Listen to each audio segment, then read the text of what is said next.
Now, I'm just trying to do some math because I know that Island of Noise was released originally about a month or so ago, and then it's been, on some kind of physical version and now digitally. So that must have been right when you became a father. It was a bit before. It was released. The box set was released in December, early December. Right. And yeah, she was our daughter's called Tuesday, and she was born on the 2nd of January. So that's the same date as the same birthday as my oldest daughter. Oh wow! What a coincidence. Yeah, we were expecting her around Christmas time, and then she was a little bit late. Yep, that's how it goes. Yeah, they come when they want to. Yeah. Very good. So in the interim, obviously quite a bit has happened, but was that always the plan to have the physical one out in December and then later the digital version? Yeah, it was. I think, streaming and digital music is so convenient, and it's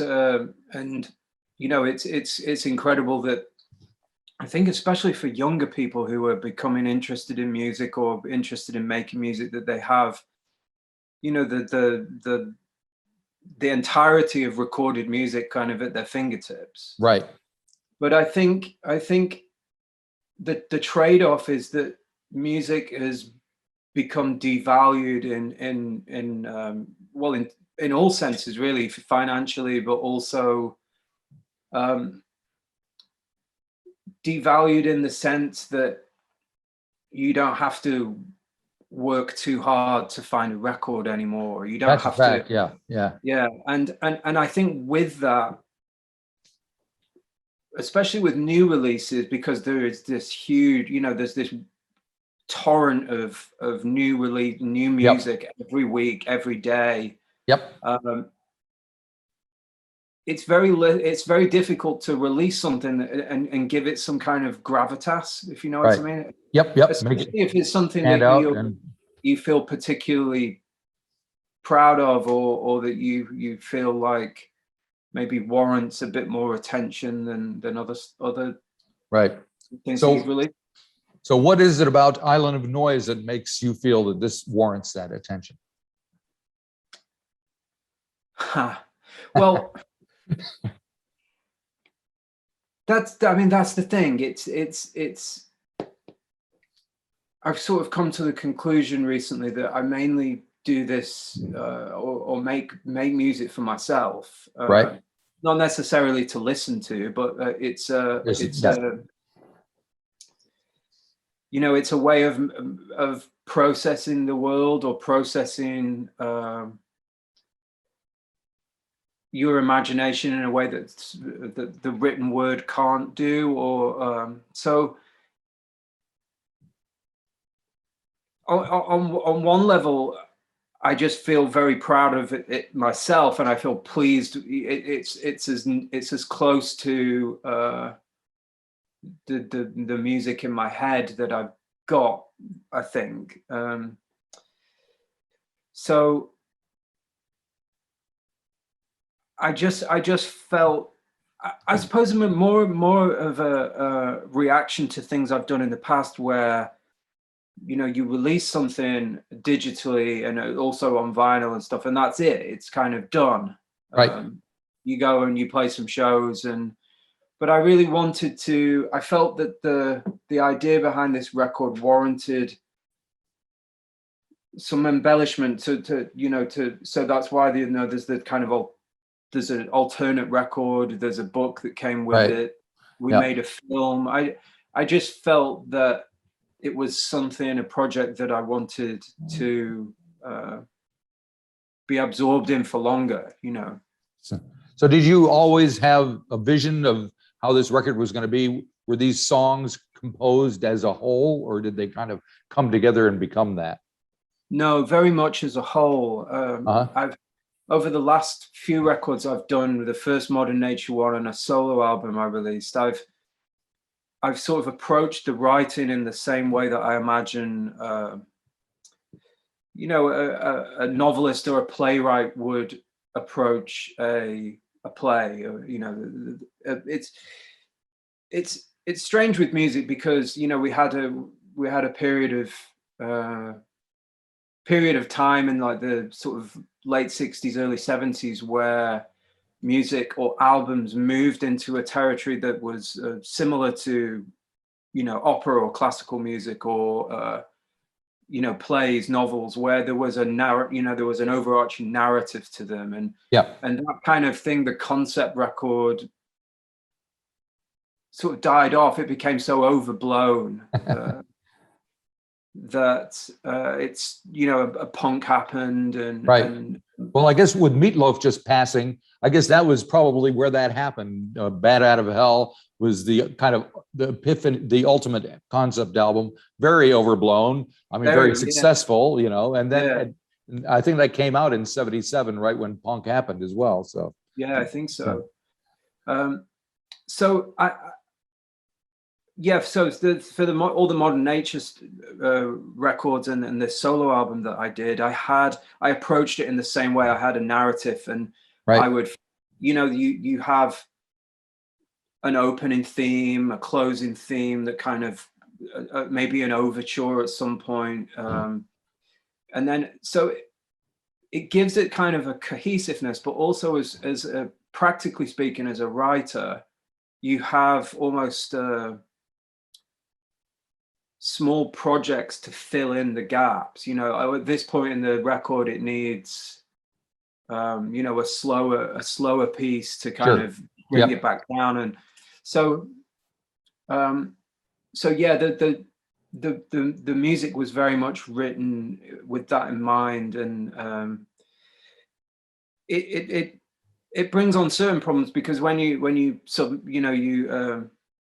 submit a record to the label and stuff, and people start talking about radio singles and things like that, it's difficult for me to kind of figure that one out, really, because I in my head, the songs don't work without the context of where they are on the record. Right. Yep. Well, fair enough. And speaking of that, I mean, the album begins with an instrumental called Tempest, which and obviously for folks who may not know, Shakespeare's Tempest has something to do with this. Maybe you can elaborate on that, how that fits in with what we're hearing.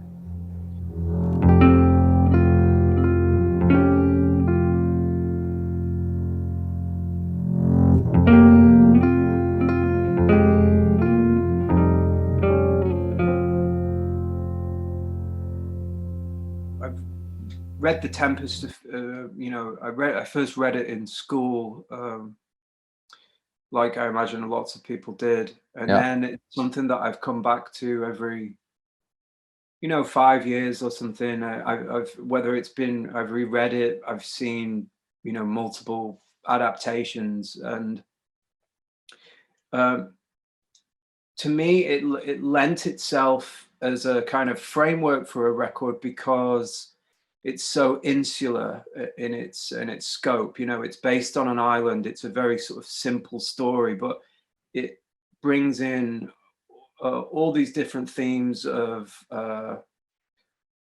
race, power. So it seemed like I wouldn't say it was a template for the record, but it was the thing that sparked off the idea in my head of having this microcosm of everything, this island that I could write about, the geographically, but the kind of various different issues that may arise from someone arriving on an island or a foreign place for the first time. Right. I can relate to that. Yeah, sure. Yeah. Very good. And music. Sorry, go ahead. Yeah, sorry, because I think when you go somewhere new for the first time, you see it with fresh eyes, and and part of what I was trying to sort of digest or process was trying to look at my country or the wider Western world with fresh eyes, I suppose, and see try and see things clearer. Right. I think it was a way of processing that. Right. Well, it's interesting time in the UK with Boris Johnson and all the stuff that we read about. So, do you have any insights that you've gleaned from looking at the country at this time? And well, I mean, my only insight really is, and it's something I was thinking about a lot when writing the album and the words and stuff, was if someone from 50, even 20 years ago was to be dropped into the Western world at this point, just how demented it would seem. yeah, that's a good word for it. How far we've got down one line with late stage capitalism and the, I suppose the state we're in the Western world is, for someone being dropped in, it would seem bizarre in a lot of ways. Right. I mean, a lot of the stuff going on at the moment with Boris Johnson is it's farcical. It's that's true. It's so far removed from political scandal that we would have encountered 20 years ago. That the kind of issues that are arising are bizarre. Yes. Well, it's the same thing with Trump in the U.S. I think no one took him seriously, and look what happened there. So it's just very scary. Now, getting back to the record, I was hoping to get some insight into how the actual thing was made without kind of putting too much light on the subject, because you don't want to give away all your secrets. But my understanding is that there's kind of a core group, yourself and Jeff Tobias and Jim Wallace, who comprise Modern Nature at this point, with a supporting cast, and it was recorded maybe a year or so ago. So under what circumstances did you make the record? Well, I'd spent the previous year, before COVID happened, coming up with the songs and the sort of ideas, and then during the first lockdown that we had here, I mean, they sort of merge into one, but I started writing, the arrangements and what have you. And then we recorded it the first available opportunity, really, when we were actually allowed. Right. And that was done. It was myself, Jim Wallace, who plays drums, and John Edwards, who played upright bass. And so that was kind of the core. That was all recorded live, in the same room. And it was all done on tape, which I suppose is quite unusual nowadays. But from there, we would, I mean, there was definitely, there's a limitation to the scope in these records, because, I try and make them for as cheaply as possible, within the budget. Sure. But saying that, we kind of invited different people in, different improvisers in, who were sort of given, I suppose, again, a bit of a framework. There was either a line here notated, an idea there, certain points that I wanted people to hit and things like that, but then to kind of give them the freedom to improvise. Right. So particularly, Evan Parker and Alexander Hawkins. And I was curious about Evan Parker particularly, because I love a good saxophone at the best of times, and he's definitely doing his thing. So what kind of conversations did you have, or communication did you have, to get him to do what he did on the record? Well,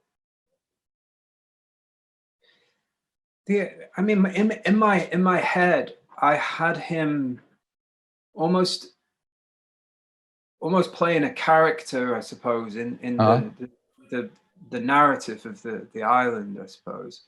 Yeah. I thought of him as this, the like the tempest, like a weather system, or the kind of becomes more intense in places, and then is slightly more abstract, I suppose. Mm-hmm. And with, I suppose, with Evan Parker, because his playing and his artistry, I suppose, for want of a better word, is so individual. You can't really ask him to play like anyone else, or to Right. so there were certain lines that I wanted him to play, but I wanted him to play them in, you know, his style. Sure. Yeah. Very cool. So now my understanding is that you're also attempting to present this music in a live setting. How is that going to work? I don't know.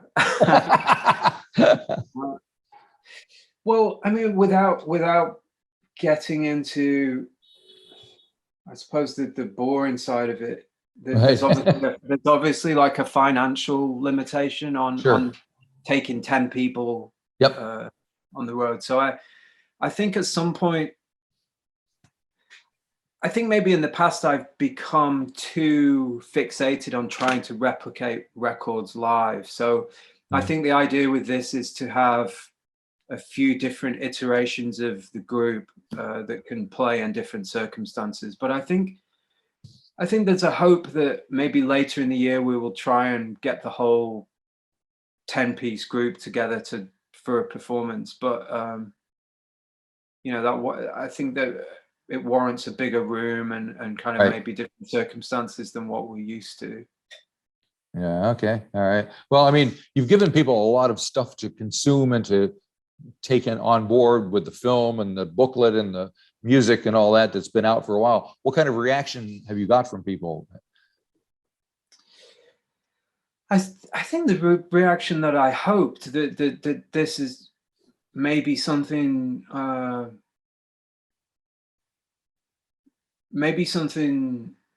that warrants, you know, repeated listens and warrants some attention, you know, rather than just something to put on while you're Cooking dinner. Cooking dinner, yeah. Yeah, which is definitely. fine. You know, music works in all those circumstances, but I suppose I wanted it to be thought of as more in the way that you would watch a film, or you know, to kind of put your phone down and you know, let yourself be absorbed by it a bit more. And it does feel, it definitely feels that there's kind of reaction from people generally. It seems like it's been received, you know, as good as I've done, and you know, as anything I've done before. Yeah. So it feels like you know, it's kind of hitting where I wanted it to. Cool. Now we talked about the beginning of the record, Tempest. The end of the last song is called Build, and it does seem to build up. And it's like almost 7 minutes long. So clever, right, Marty? So maybe you can tell me what's going on there, and just how you put that track together. Faces appear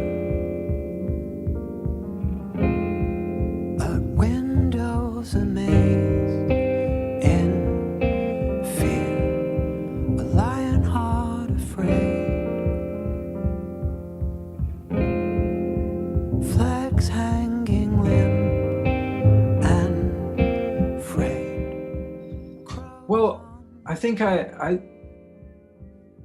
have like a bit of a history of you know, I was in a band called Ultimate Painting that was very, very influenced by the Velvet Underground, and I think that song started as kind of a you know, maybe a sort of tip of the hat to the Velvet Underground, or you know, especially something like Heroin, you know, something relentless. And I wanted to sort of incorporate all the instrumentation that has gone before it, but to kind of almost simplify everything to the point where, you know, people are just playing one note. Right. A nice long drone. Yeah. So Yeah. it's sort of the tone of the record, but condensed down into something very monotonous. Yeah. Did you see the Velvet Underground film that came out? No, No, I haven't actually. It's well worth seeing. Yeah, I need to watch that, and I need to watch the Get Back documentary as well. Yeah. Well, I believe it's being released on Blu-ray in a couple of weeks or something. So if that helps at all, but yeah, I mean, it's been an amazing kind of year for music documentaries. And those two films are very different. Yeah. But, very different bands. Yeah. Yep.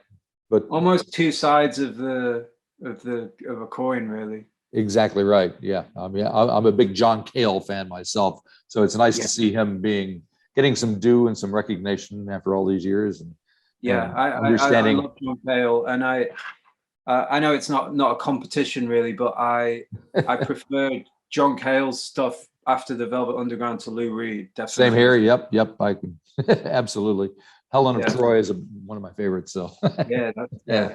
Excellent. Well, thank you very much for sharing all this with me. I really appreciate it. Of course. Thank you for making the time to do it. It's great. We're all kind of in this weird semi-lockdown mode. We're not really, but nothing's happening. So the best thing we can do is this. Well, that's good. It's nice. I mean, it's just nice making connections with people around the world, and if you can. Shine any light on us in New Zealand, that would be great, because we'll do what we can. love to visit one day. Come down and play. Yeah, that would be awesome. It'd be great. We go over because the Velvet Underground is kind of the basis of the classic Flying Nun thing that happened down here. Absolutely, back. So it's all part of the same thing. Yeah, you're right. All righty. Well, have a great day. It's early. Marty, it's morning there, right? So you're about to sleep. I'm just about having the end of my Friday here. So thanks a lot. Well, have a good weekend. You too. Take Bye-bye. care, man. Bye.